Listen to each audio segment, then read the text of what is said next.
specifically older black men, let's say 50 and over. We dying alone, all alone, in these nursing homes and in these facilities where the only people we see are these nurses. Lonely. 2 reasons. You was a piss poor father. You ain't never want to settle down. Are women more successful than men in the West? It sounds rebellious. A lot of men will see this and be offended. Because like they've been taught and they've been lied to all their life to believe that they're superior and women must keep a man. But the issue right now is that men are struggling to keep a woman. That's what they're pointing out. Men are struggling to keep women. Men are struggling to get women, to attain women, and also to keep them. I saw this video and I had to react to it. So it appears that the way society is moving, women are becoming or are already more successful than men. And this poses a big issue in the dating marketplace. But let's watch this video and react. Okay, this channel is by Chris Williamson. He makes some really great content around these topics in his podcast, Modern Wisdom.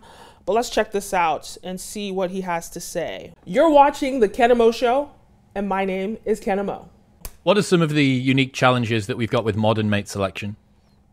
Well, the primary problem, and I do think that it is verging into a very, very, very serious issue, is the imbalance in the sexual marketplace, where there is presumably a small percentage of men who are receiving the most attention from women.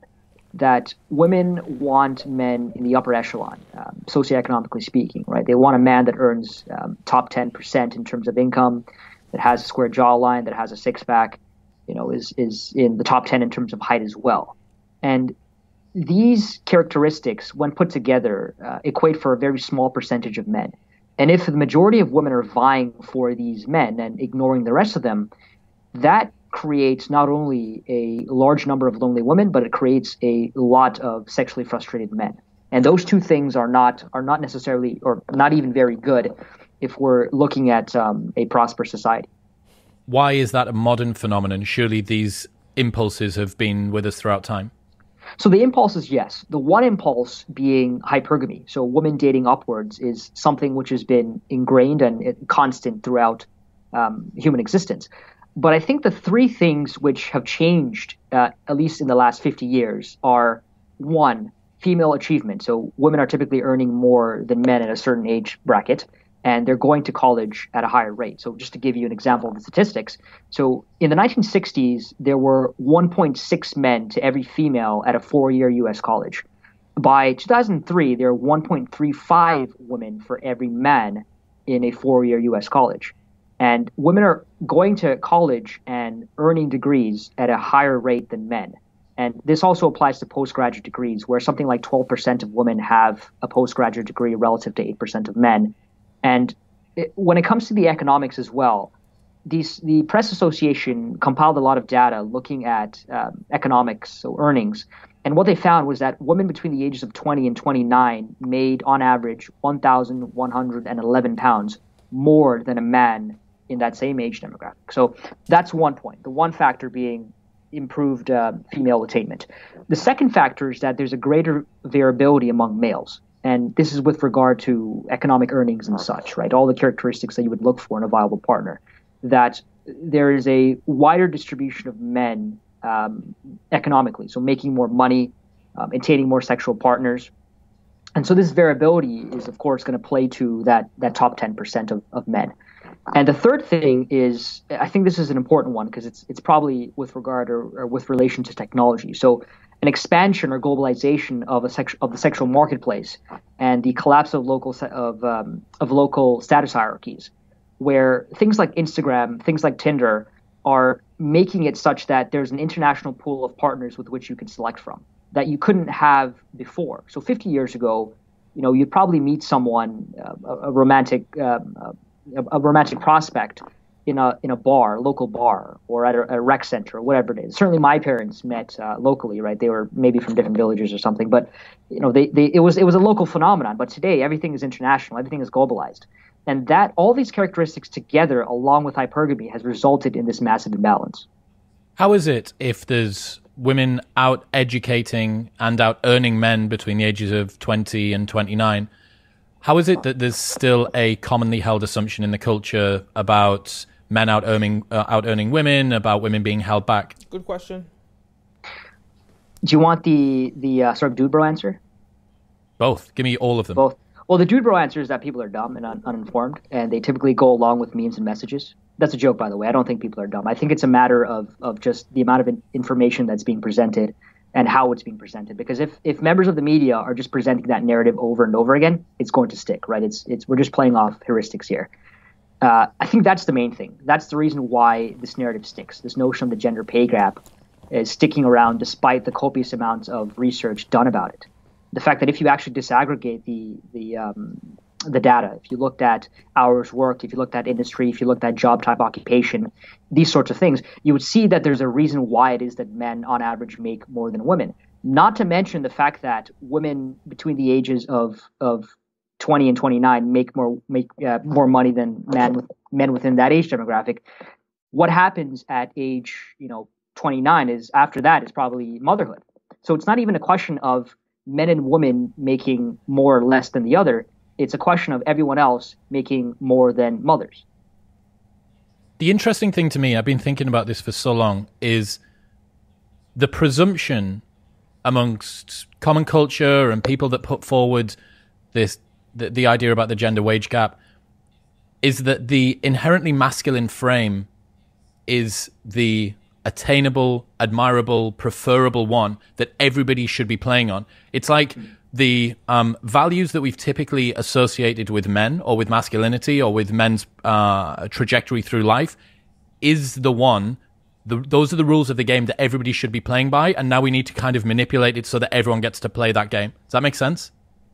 Yeah, sort of. I think so. Well, think about the fact that there are a lot of women out there who might want to wipe the floor with men and get their postgraduate degree and earn, $1,000 and a bit more per year throughout all of their 20s, but can't wait to become mothers and don't actually mind about the fact that they get to become mothers. And yet, the woman that decides to do that is seen through this particular lens as lesser because she's decided to play the game that isn't the typical masculinity approach. Yes. Well, why haven't you only taken your 3 months maternity leave? Because I think it's in Australia, you kind of have like this big block of time and you can repurpose it between the man and the woman across both jobs. I don't really know how that works because the two companies are going to be different. But anyway, why is it that you're not going straight back to work? That, to me, I must imagine for women that really can't wait to be mothers, must provide a level of ambient anxiety and maybe even guilt around the fact that they have decided to either be a mother or go back to work when they should feel like they're doing the opposite. Mm-hmm. So that probably has to do quite a bit with societal pressure. So, women needing to work, or not even societal pressure, but just an ingrained economic pressure. Yep. Yes. So the fact that both adults in the household need to work in order to provide for everyone else is a clear factor here. But to your point, that is also an interesting thing where it is assumed that a woman should go off and get a job and do all those sorts of things. But what if she doesn't want to? Right? All of this comes down to personal choice. If you want to work and achieve a PhD and be a captain of industry as a woman, you're free to do so. Do it. But if you decide that at the age of 21 or even at the age of 18, before you even go to a college, that you want to be a mother, you can do that also. I don't see the problem with it. The issue is that people have to understand that there are consequences and benefits to doing certain things, and we all have to live with it. You can't simply do something and then complain about the action or the results of the action. Rolling the clock forward then, you can only have long-term, realistically, you can only have at one time one man to one woman, unless you're in some crazy polygamy retreat somewhere. With that in mind, you would expect women to adjust their dating strategies in order to be able to find themselves a mate. But based on the stats, it doesn't really seem like that's bearing out. No, that's correct. And I think this probably comes down to hypergamy as well, is that women won't settle. Well, the average woman probably won't settle. She'll probably go after the type of man that she wants. And if she doesn't get him, she's more than happy to be single. And what that says is that, because it's funny that he said women, you would expect women to adjust, right? But women have shown that they're not going to adjust. So who should adjust? Men must adjust. Specifically older black men. Let's say 50 and over. Let's say 50 and over. Okay? We dying alone. All alone in these nursing homes and in these facilities where the only people we see are these nurses. The women got people coming to see them, or they're not even in there. Their families taking care of them. 2 reasons that's going on. And this is real. Talk to anybody in the medical field or anybody that works with elders. This is real. Men dying lonely. Not just alone, lonely. 2 reasons. You was a piss poor father. A piss poor father. Now your children don't give a fuck. Reason number 2. You ain't never want to settle down. Just bouncing around, hitting all the ass you can. Hey, man. I'm happy to be single. She's more than happy to work on her career and do what she needs to do, which is, again, perfectly fine. You do what you want to do. You do what you need to do. But it obviously becomes an issue when there is a lot of men out there without a partner, without a person that is there for them. And societies where young men are without partners are ones that typically become destabilized and crumble within a short period of time, a short span of time. So it almost sounds like it's a threat that he said, like, if these men don't get a woman, they're going to rebel and they're going to, do this and that and that. And it seems like that's what he's suggesting which he probably isn't. But look, women are more educated in the West than men. They stay in school, they finish schools, they're higher achievers. It's the people that then become mothers then tend to lose out. But you find a lot of women that are not choosing motherhood and choosing to stay on that route of being ambitious and not even starting a family. And it shows that these women that do this, sure, they might have a level of loneliness, but at the end of the day, when you look at all these papers, all these, research shows that single women live longer. They live longer, happier lives. So either way, a woman is okay being single and living out her life as a single woman. If I have to disrespect myself or shrink to be with a man, then I will find peace in never having one. Nothing. We're not bringing nothing to relationships. For centuries, decades, we've seen our grandmothers, our mothers, our great aunts give everything and get nothing. So for the first time in history, we're saying no. You don't get a free incubator. You don't get a free maid. You don't get a free chef. We're saying no, and y'all losing y'all fucking minds. Love for us to settle for men like you and lower our standards because we don't have to settle for men like you or lower our standards. I'm single, not desperate. And it's important to understand the difference. We are so annoyed with this tired ass narrative that all men cheat. And it's so funny because a lot of people on the internet make fun of it and say, oh, go be a cat lady, you loser. But those cat ladies are thriving and enjoying their lives with their cats. When it comes to living a long life, most people might tell you to stay away from junk food, cigarettes, or alcohol. But Jessie Gallen says the key to longevity is staying away from men. And we'll take her word for it because she just turned 109 years old on January 2nd. She still lives alone and reveals that's been a key to less stress. I think the secret of 107, I never got married. I think that's the secret. 70 years old? Yes. 7-0? Yes. 7-0. Yes. That's what it looks like. What is the secret? What is the key to your youthful appearance? I'm in love. I'm in love with myself. I'm in love with everything that's going on in my life. I've been single since 1958, and I think it was a real advantage for me. But when it comes to men in these situations, single men live shorter lives than married men. So it seems as though men, more so than women, are in need of romantic partners. They are more in need of it. And like he said, when there are a lot of lonely men, those societies crumble historically. But I always want to remind everybody that we are living in the information era. And when it comes down to it, the people that run the world, the people that control the world, especially the West, Our men in the 1%, they don't have these same issues of not finding a spouse. They can't relate with these single men, and they have enough technology and manpower to tame the sheep, let's put it that way, to ensure that these men stay in line and do not rebel or do X, Y, and Z. So when it comes down to it, what it tells me is that men need to do better. That's what it tells me. Because women are okay being single, but men are not okay being single, especially later in life. So men need to do better. I saw this video. What does that mean, do better? It means get an education. No one's saying that you have to be a 6-figure earner, but get an education. That's super important. Groom, take care of yourself. And hey, if you do all these things, you do everything that a woman does, you might not even feel like you need a woman in the end. You might end up being like a woman as well, but probably not. The testosterone probably won't allow you to do that. But either way, my point is that we are living in a new age, a new era. And I think both modern men and women need to compromise based on what they want out of life. Women seem to not have a desire to force a relationship. They don't have that desire.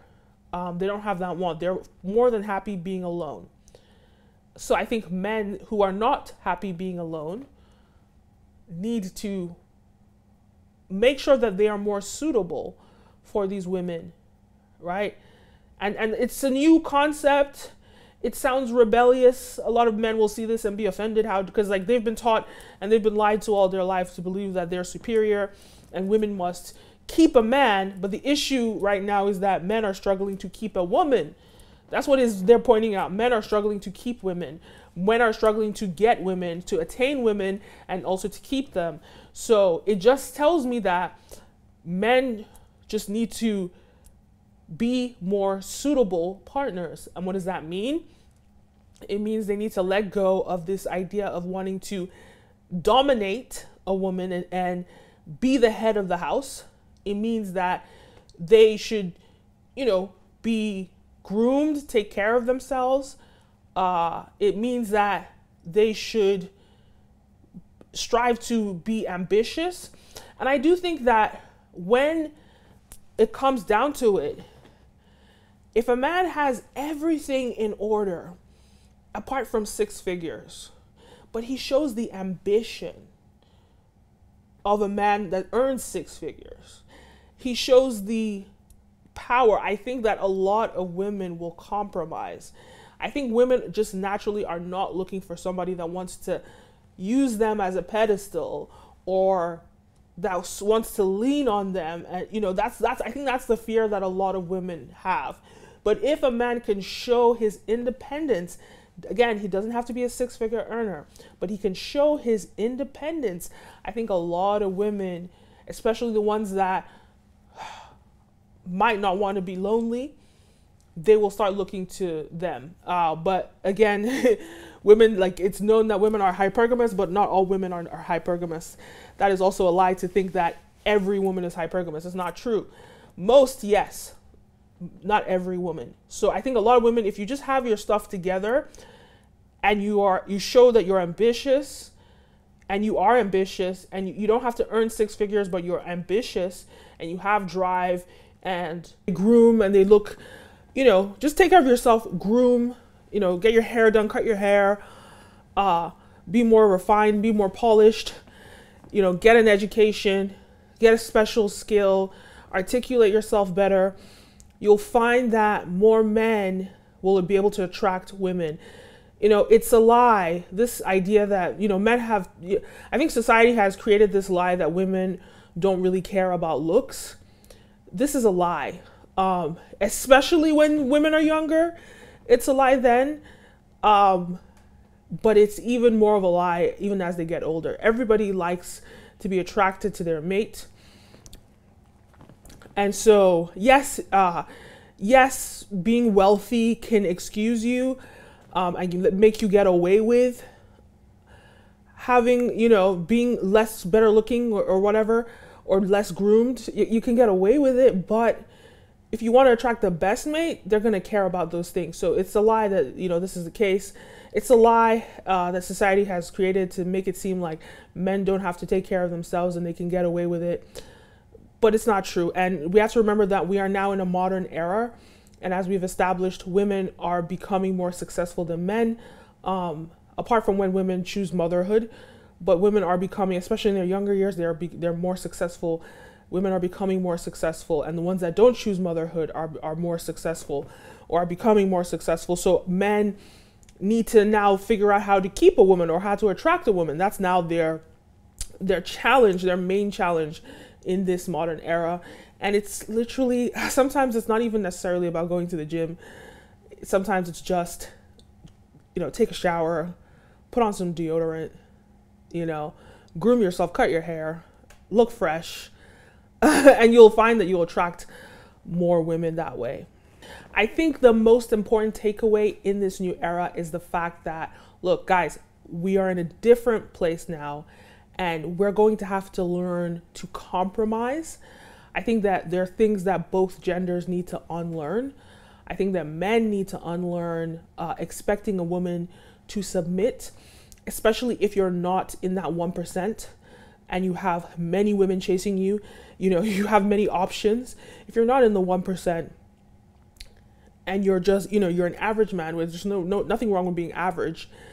If you are an average man, you're just going to have to let go of that idea that a woman has to submit to you, that idea that you have to be the king and the head of the household.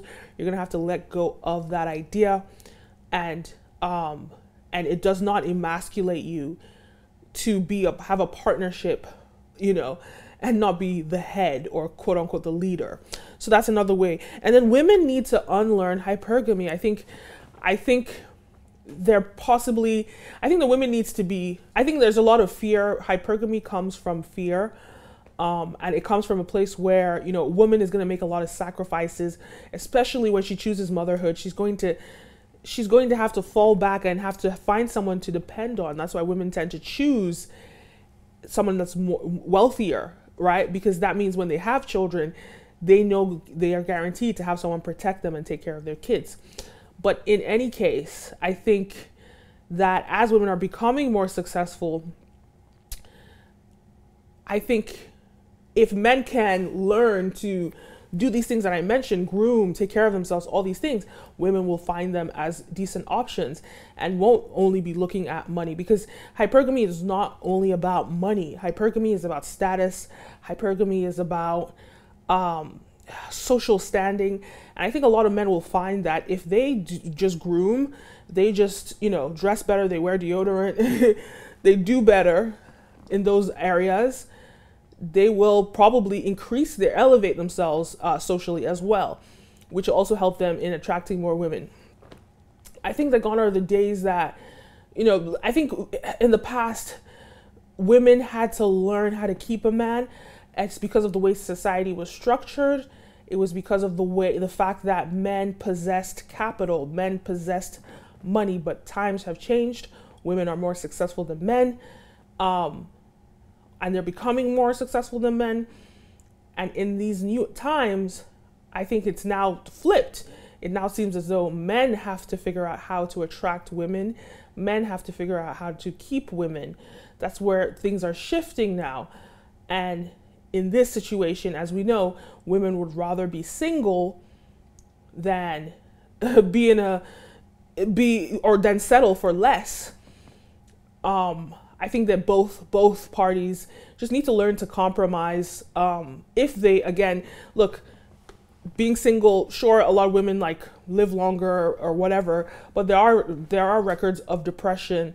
There are records of loneliness with both genders when they end up being single in the long run. So I think in both cases, compromise is the solution, and understanding that we must adapt with the times, because those that don't adapt, well, survival of the fittest, right? Only the fit will adapt. Only the fit will be able to procreate and create new families. Only the fittest will be able to do that. And you'll find that, it might not, in your lifetime, you might fulfill whatever your dream is if you're alone, but remember that you're not going to be able to, 9 times out of 10, you're probably not going to be able to procreate and have kids, pass that on, and pass your genes on. Anyway, so those are my thoughts on this. I do think there has to be a lot of unlearning from both sides. So those are my thoughts. Let me know your thoughts. You're watching the Kenim O Show, and my name is Kenim O.